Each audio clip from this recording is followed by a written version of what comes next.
So Florida Congresswoman Paulina Luna ranted on X about the Epstein list. And the list that is being released is essentially just his contact list.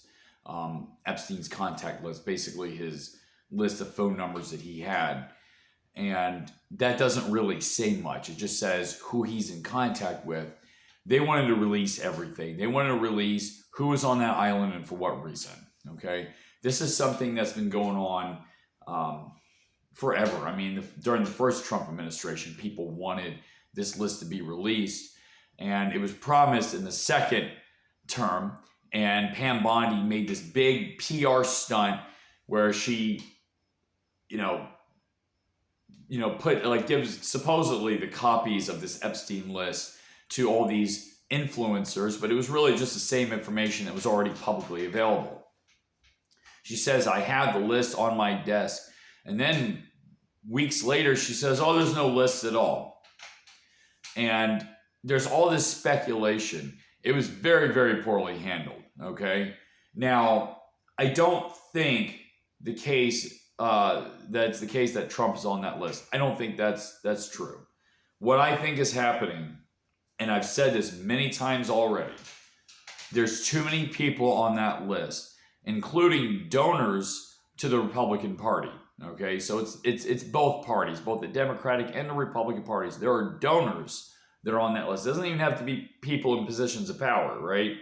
It's the donors. There's also people with positions of power. We're talking about people in Congress that are on that list, CEOs, heads of states around the world.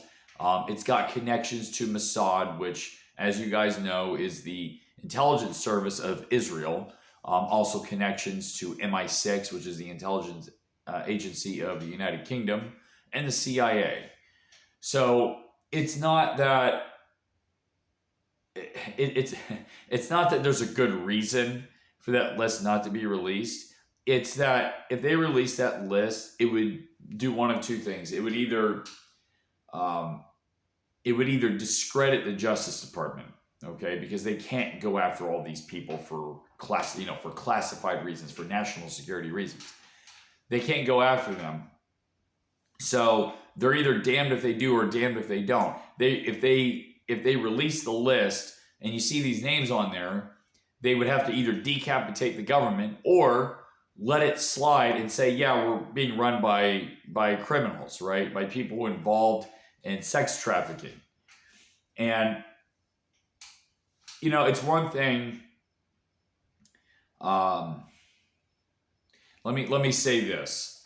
It's a lot worse than people. I think most people know that how bad it is, but it's a lot worse than the public is being led to believe. It's really bad.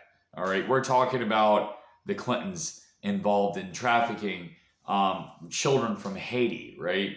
And there's similar stories to this. It's bad. And I don't think Trump's on that list. I think there's a lot of people in government that are not on that list.